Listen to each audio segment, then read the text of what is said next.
Oluvannyuma lw'omukutu gw'amawulire ogumu ogukolera ku mayengo ga intaneti okuva ne gukulaga emboozi ya munnaddiini kabona wa Katonda Faaza eyali akulembeddemu ekitambiro kya mmisa ng'akaalakala n'omusirikale w'ekitongole kya Polisi yalabika nti amuwa obukuumi. Kino kyava ne kyogeza abantu obwama nga buli omu yeebuuza ekituuse ku ekereziya ya Katonda. Kati nno abakulu b'essomero lino erisangibwa mu Mabira bavuddeyo ne babaako bye batangaaza ku kifaananyi kino ekyalabikira eri eggwanga nga bagamba nti bino tebabimanyi bwe batyo bannyonnyola ku mboozi eno. Okay.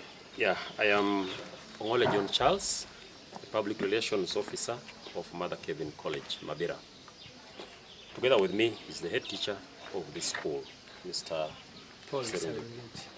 This is our official count and the position of Mother Kevin College, Mabira, on the viral video circulating on social media. We have all seen the erroneous video clip played to us. On 26th October 2022, Mother Kevin College Mabira placed a request to the OC station Lugazi to provide security services during the official opening of the school. The security was divided in 3 key areas, namely managing traffic flow at the junction of Kampala-Jinja Highway. 2, the entrance gate to check and ensure observance to COVID and Ebola guidelines. The police officer in question in the video was stationed in the parking yard. The main celebrant did not, I repeat, did not at any point come with a personal security guard to the function as alleged in the viral video.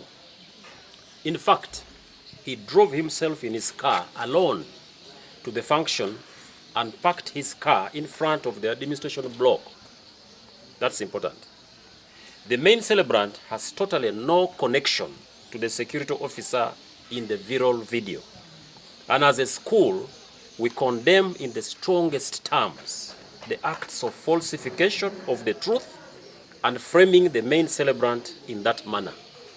We therefore request the police to investigate and find out the following. Number 1, intentions of the security policeman of joining the procession and being very close to the main celebrant. Number 2, the intentions of the one who posted the viral video clip and the language he uses in the video, who have watched and who will watch this frivolous, negative, and malicious video clip. Our parents, Christians, people of all faiths, mock administration and the community appeal to you to stop watching and circulating this video clip. Delete it because it is untrue. Kwambuka ku ssomero n'abaali balina okuchecking abantu ku gate nga bayingira obakebera n'obakwasisa amateeka amapya aga Ebola n'aga COVID. Tulina okufunako abakuumi abalala agenda okukuuma parking emmotoka z'abantu bazigenda okubeera. Naye ng'omugenyi omukulu atuuka, teyatuuka na musirikale yenna, yajja yekka era n'atuuka nga yeevuga yekka mu mmotoka ne tumwaniriza mu ofiisi.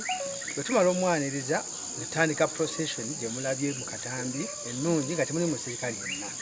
Tuba tunatera okuyingira awali omukolo mu kidaala, tulaba omusirikale ng'ava gye bamutadde okukola okujja ate mu procession egenda ne bafaaza. Tukyekanga mu video gye batulaga ekiri ntuufu evumirira ebyakolebwa mu ekereziya n'ebikolebwa mu kyaki. Naye twagala obbalaga nti abaali wano n'abatesitesi twalina nteekateeka yonna ereeta musirikale oba faada kujja na musirikale oyo mu mukolo gwaffe.